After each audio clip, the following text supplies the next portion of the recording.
Donc parlons des leçons et solutions tirées de cette anecdote. Tout d'abord les leçons. Premier point, l'habitude réduit la curiosité et par suite la perspicacité. Donc il faut comprendre que le personnel de maintenance qui intervenait sur cette grenailleuse avait des habitudes de travail et que ces habitudes de travail ont fini par conditionner la connaissance que ce personnel avait de leur machine. À tel point que s'installe une routine et encore une fois, c'est pas une critique du personnel concerné, mais c'est un phénomène naturel. Et lorsqu'il a une routine, eh bien, on a l'impression de tout connaître et ça réduit également la curiosité qu'on peut avoir sur des éléments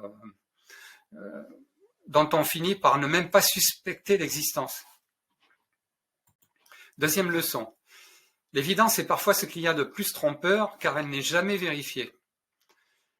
Oui, là aussi, tout le personnel qui avait été sollicité sur le problème de cette machine était persuadé que tout ce qui avait dû être vérifié avait été vérifié.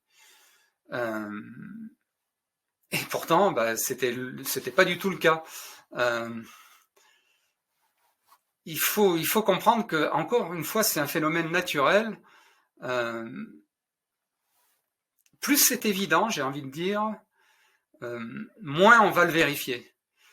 Et c'était un peu le cas dans cette histoire que je vous ai racontée, parce que effectivement, celui qui ouvrait la notice de maintenance de la machine pouvait voir en gros surligné dans un paragraphe qu'il était fondamental de régler cette vanne de distribution de la grenaille pour un fonctionnement correct de la machine.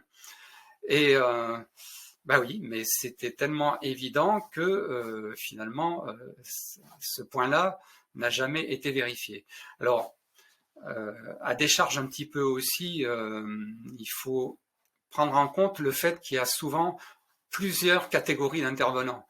Il y avait bien sûr le personnel de maintenance interne de l'usine, mais il y avait aussi des intervenants externes spécialisés sur cette machine de grenaillage qui venaient faire un entretien de certaines pièces et de certains mécanismes.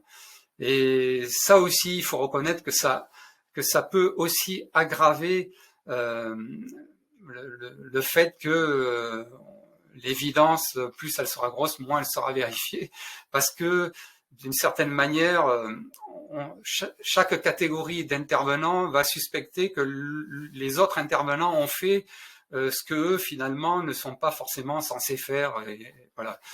Donc, j'ai aussi envie de dire que plus il y a d'acteurs concernés dans des interventions, plus il y a aussi risque de confusion sur ce qui a été fait ou pas fait. Et d'où l'intérêt de vérifier même les évidences. Alors les solutions.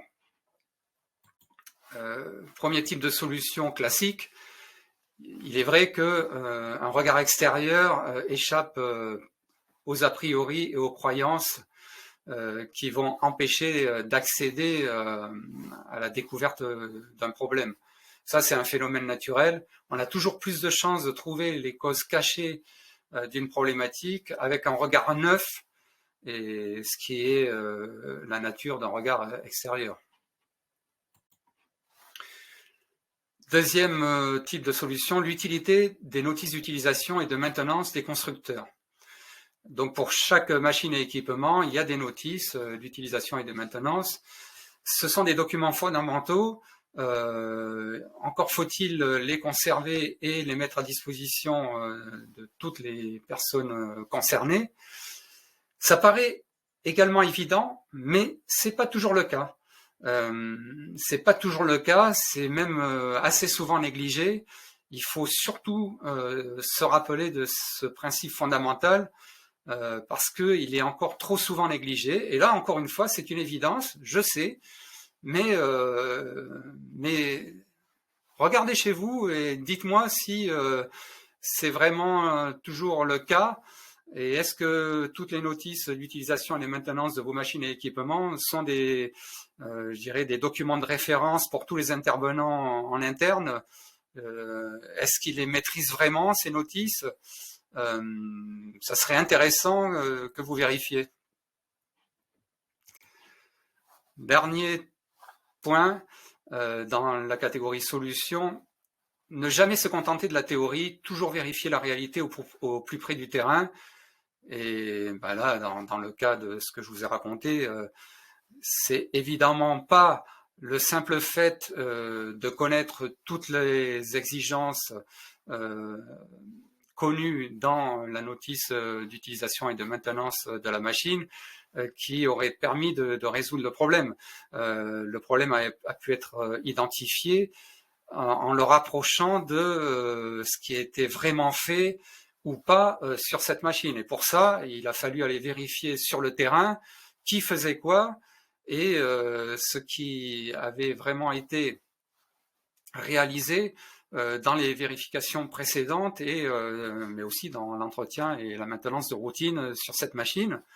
Et là, il n'y a que le terrain qui peut vous apporter la réponse. Donc, il faut vraiment aller voir le personnel sur place, observer son activité de travail, échanger avec lui, poser les questions, évidemment, les questions adaptées à ce qui est recherché, et observer également, c'est très important, chercher dans les documents de traçabilité.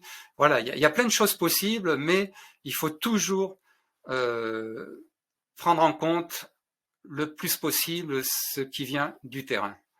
Et c'est notamment grâce à ça, forcément, qu'on peut recouper les informations et trouver finalement ce qui n'allait pas.